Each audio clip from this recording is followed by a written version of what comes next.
Hi and welcome to Framed, a Let's Play with the focus on cinematography. My name's Aubrey and I'm going to be your host. Today we're playing Uncharted The Lost Legacy, Chapter 1, The Insurgency. To give a quick introduction on what this channel does is instead of focusing on the gameplay in the Let's Play or being comedic, I try to focus on the visuals and interpreting them and how they contribute to the overarching themes in the story and contribute to character motivations or help you interpret character motivations. So basically, it's a visual language that just deepens your understanding of the game and hopefully your enjoyment of it. That being said, that's going to possibly lead to spoilers. I'm going to reference things that happen in the future of this game. So if you haven't played The Lost Legacy, I highly encourage you doing so, then coming back and watching this Let's Play. Without further ado, let's get to it. The first shot in any media is important.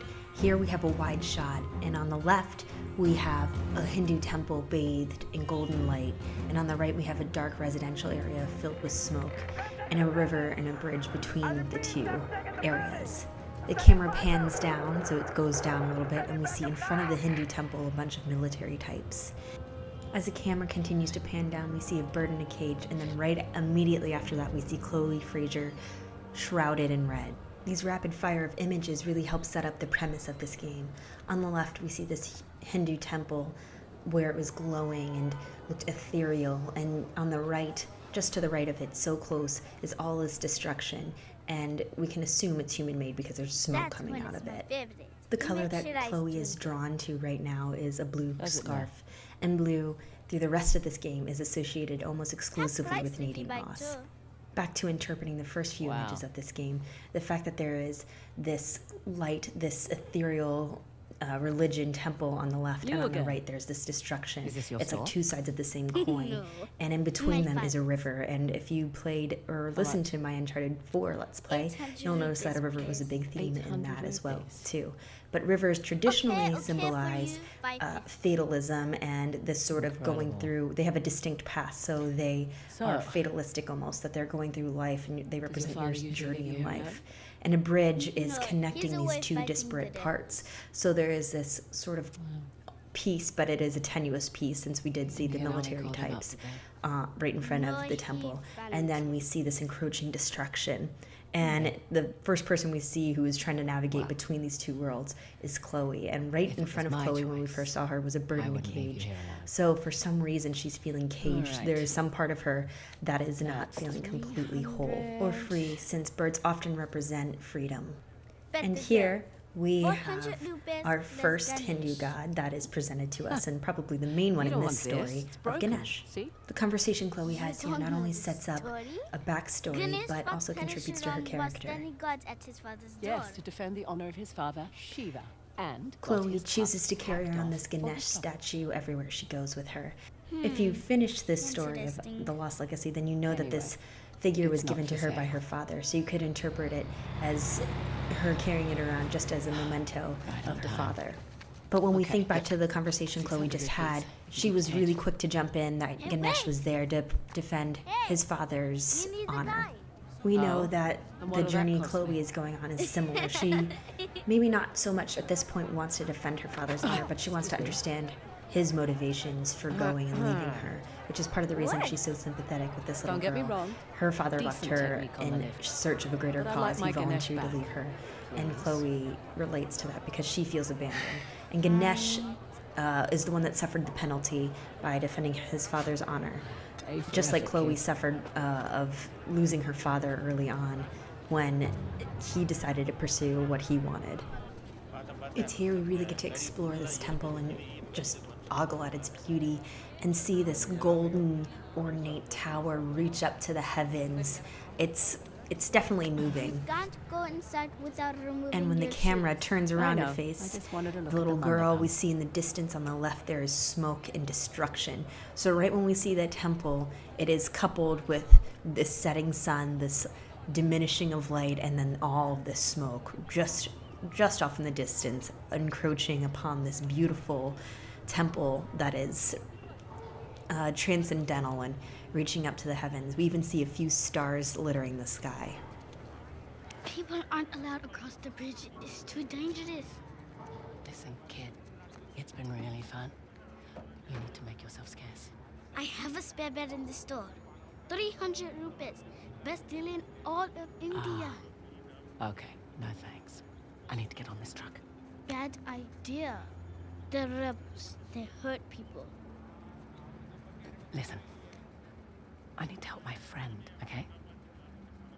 Tell you what, when I get back, pizza's on me. Deal? Deal. Good. Shit. Damn it. Sir, Wait! sir, Oh, please. God. My dad, we were eating ice cream. I can't find him. I can't go without him. We see Chloe rush towards this broken down, smoky, old residential area. When she turns around, she sees the lower level, this residential area with the temple, and right behind it, this looming modern city with blue skies. She's leaving her safe haven and crossing the bridge into the darkness, into the diminishing light, into this active war zone, which is dangerous. And that is all the cold open of The Lost Legacy, which is pretty amazing. In the right corner of this shot, we see a bunch of moths flying around this light bulb, which brings to mind the saying, the idiom, moth to a flame. And right then, we see Chloe jump right in front of that, of the moths in front of the light, or in front of the flame, as it were. I mentioned this briefly before, but a lot of the imagery in this game is similar, if not the same, as it was in Uncharted 4, which actually makes sense because Uncharted 4 is the quote-unquote parent to this game. The Lost Legacy was originally going to be a DLC for Uncharted 4, but Naughty Dog blessed us all, it gave us extra content, and made it its own standalone disc, which is great. So I think in this instance, that image of the moths by a light is similar to the idea of a moth to a flame, where Chloe just starts to search for the treasure in this active war zone, which is very dangerous. And so it's similar. It's like this thing that's bright and elusive, and light is necessary and enticing to the moths, but too close, it's like Icarus to the sun, or the moths get burned and can be killed. And so by searching for treasure, Chloe's inherently putting herself at risk by going after this thing, because it's dangerous. I am not very well versed in Hinduism, unfortunately. I only know what I have researched on the internet and what this game's told me, so please correct me if I'm wrong. But I believe this icon over here on the wall is Shiva, because he's typically depicted as blue, he has a third eye, the 3 lines across his forehead. However, I'm a little hung up on it because I believe he's holding the tusk of Ganesh in his upper right hand over on the left side here. I think it would make sense thematically if it was Shiva, though, because in this area, Shiva is known as the Destroyer, and in this area, he is certainly, it is certainly destructive in this area. It's a lot of death and, yeah, just destruction in general. And we've seen smaller icons of Ganesh, smaller statues of Ganesh with offering on people's doorsteps as Chloe's walk through those alleyways. But Shiva is much larger and is on the wall, fixed on the wall here, and its destruction. So although the people are leaving offerings and putting out Ganesh, who is the remover of obstacles, Shiva is looming present on this area that is destroyed. Guess I don't have a choice.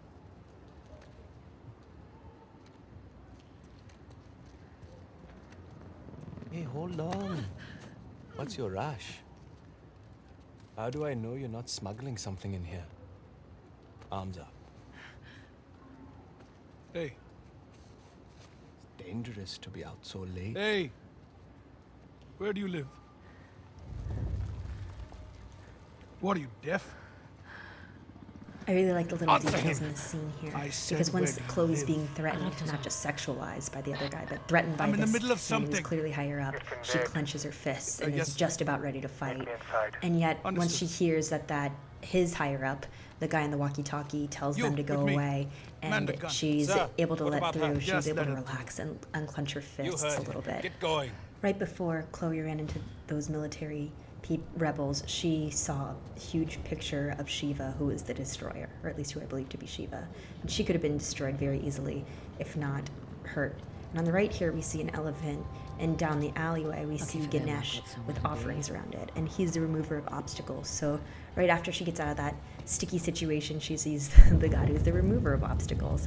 So it's interesting to see these pantheon of gods and their perhaps powers played out in her life in these ways, in these subtle ways. In the distance, we see a woman clad in red, and two women run into the house where that woman icon is for refuge. And that woman looks a lot like Chloe, which is interesting. And I think the icon is actually Parvati, which is Ganesh's mother, and Ganesh is right over here on the side on the left, and Shiva's wife. She's the goddess of fertility, but she's also the goddess of love and devotion, as well as divine strength and power. And I think it's no coincidence that Chloe looks like her. On the left of the screen, we see a rat quickly scampering through a hole. And this image was actually used a lot in Uncharted 4 with Nate and Sam whenever they had to lower themselves to get through an alleyway and also kind of be sneaky. However, in the context of this game, I think it's interesting because, to my understanding at least, Ganesh, Hindu gods have these quote-unquote vehicles. They're seen riding things. And Ganesh is actually shown depicted often riding rats. So in this way, I think the fact that a rat's used right after we see an idol of Ganesh puts these rats in a different context than they were in the past games. So he is the remover of obstacles, and Chloe is clearly removing her obstacles in her way. She's getting through to where she needs to go. And once again, we see a rat right before she has to get through to that red door, which is her goal and her objective at the moment. I want to talk about the color red a little bit. Chloe is seen wearing it. Red is a primary color, meaning no other color can mix together to make that color. So like purple can be made by blue and red, etc. Red is also often associated with really intense emotions. So it can be danger, it could be hatred, it could be love. All these things are really intense. So Chloe is rushing towards this red door, which could be seen as a warning. And the gentlemen in the back, the rebels, are throwing dead bodies of the Indian army into their truck, and they're awash in this red light. So all of this is, in this context, I think, really showing danger and just heightening how intense the scene is. So this color red, in this case, I don't think is representative of love, as it was with Parvati a moment ago, but of danger and fear. As soon as Chloe leaves that red scene, she's awash in this green light. Green and red are complementary colors on the color wheel, meaning they are opposites. So right after she's out of this really dangerous situation, she's awash in this green. And although red represents generally love and hate and these intense things, this green that she's awash in isn't, the hues of colors really matter, is what I should say, starting off. And right now, this green is not like a really like beautiful verdant green that you might see in foliage or something, but it's almost like a green-yellow, sort of sickly and decrepit. It's reminiscent of decay. And then as soon as Chloe climbs up again and there are people on the floor, she's in a red scene again. So suddenly her surroundings change from that green, sickly room that she was in to this red warning danger zone that there are people ahead and that she's in a dangerous situation. Lights mechanically are used in the game to just help provide illumination, as it were, to the objective. But I also think it's interesting thematically because it's leading Chloe to her self-enlightenment. And this clothing line is like this thinly veiled reminder of normalcy, and it's tattered. And then Chloe's presented with this scene of this town that is just getting bombed and destroyed. Now the color palette is shifted to blue and orange, which is again complementary colors, showing conflict, showing that there are two distinct sides, and it's really reaping a lot of destruction. In case you thought the damage and danger was only on the right towards the Indian army in that conflict, there's a thunderhead with lightning right where Chloe's headed. So it's also showing that a storm's coming, so this encroaching danger is coming, and Chloe's headed for it, both towards the thunderheads or towards the war zone, the active war zone. The symbol of the lotus was featured in Uncharted 4, but it's even more prominent in this game. And what I find interesting is that there's not one pink lotus sign, but there's two. And why I think it's important that it's a pink lotus and not a white lotus or any other color of lotus pink lotus. is because that's what I was traditionally pink picturing. is a symbol of femininity. And there's two female main characters in this game. So you could see these two lotuses that are caught between these two conflicts, one between facing the thunderheads, and the other facing the active war zone. And it could be representative of Nadine and Chloe. Chloe facing the thunderheads of her own personal turmoil, and perhaps Nadine facing the war zone trying to get her company shoreline back. In Hinduism, lotus has a lot of meanings.